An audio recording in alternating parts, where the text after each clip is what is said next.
അതിനേക്കാൾ വലിയ കോൺഫിഡൻസ് ആണ് ഞങ്ങൾക്കുള്ളത്. കഴിഞ്ഞ തെരഞ്ഞെടുപ്പിനേക്കാൾ അപകടകരമായ രാഷ്ട്രീയ സാഹചര്യമാണ് രാജ്യത്തുള്ളത്. അപ്പോൾ രാഹുൽ ഗാന്ധിയാണ് എല്ലാവരുടെയും ഹോപ്പ് എന്ന് പറഞ്ഞാൽ, എല്ലാവരുടെയും പ്രതീക്ഷ ആ മനുഷ്യനാണ്. ഭാരതത്തെ ഭിന്നിപ്പിക്കാൻ BJP സംഘപരിവാർ നിൽക്കുമ്പോൾ ഭാരതത്തെ ഒന്നിപ്പിക്കാൻ ആയിരക്കണക്കിന് കിലോമീറ്റർ തെരുവുകളിലൂടെ നടന്ന് ജനങ്ങളെ ചേർത്ത് പിടിച്ച ആ മനുഷ്യനാണ് ജനാധിപത്യ ഭാരതത്തിൻ്റെയും മതേതര ഭാരതത്തിൻ്റെയും സ്വപ്നവും പ്രതീക്ഷയും. അത് തല്ലിക്കെടുത്താൻ വേണ്ടിയിട്ടാണ് BJP ശ്രമിക്കുന്നത്. അതിന് കുട പിടിച്ചു കൊടുക്കുകയാണ് പിണറായി വിജയനും കൂട്ടരും ചെയ്യുന്നത്. അല്ല, ഇന്ത്യ മുന്നണിയിൽ വലിയ പ്രധാനപ്പെട്ട കക്ഷിയൊന്നുമില്ല. അതിലെ ദേശീയ നേതാക്കൾക്ക് ഒരു പ്രശ്നമില്ല. അപ്പോൾ ഇവിടെ വന്നപ്പോൾ ഇവർ പറയുന്നതാണ്. ആ സീതാറാം യെച്ചൂരി, പ്രകാശ് കാരാട്ടൊക്കെ അവിടെ നന്നായിട്ട് സഹകരിച്ചിട്ടാണ് പോകുന്നത്. പിന്നെ ഇവിടെ വരുമ്പോൾ അവർ പറയണം, കാരണം ഇവരുടെ ചെലവിലാണ് ആ കേന്ദ്ര കമ്മിറ്റി ഓഫീസൊക്കെ നടക്കുന്നത്. അതുകൊണ്ട് ആ പാവങ്ങൾ പറയണമെന്നില്ല. ഞങ്ങൾ അവരെ പറ്റി ഒരു പരാതിയും പറയാറില്ലല്ലോ. യെച്ചൂരിയെ കുറിച്ചോ ആരാട്ടിനെ കുറിച്ചൊന്നും ഞങ്ങളൊരു പരാതിയും പറയാറില്ല.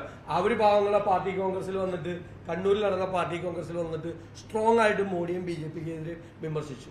പിണറായി വിജയൻ മാത്രം മോഡിയെയും BJPയെ കുറിച്ച് ഒരു അക്ഷരം മിണ്ടിയില്ല. പാർട്ടി കോൺഗ്രസ് ഏറ്റവും നല്ല പ്ലാറ്റ്ഫോമായിരുന്നു, മിണ്ടൂല, പേടിയാണ്.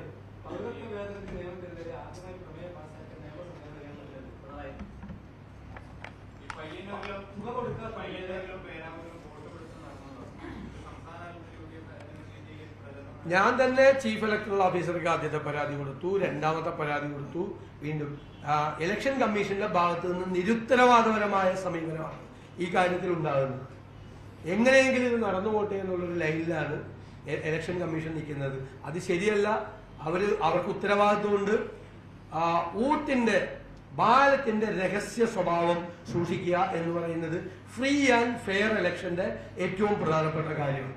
ആ ഫ്രീ ആൻഡ് ഫെയർ ഇലക്ഷൻ അല്ല ഇക്കാര്യത്തിൽ നടക്കുന്നത്.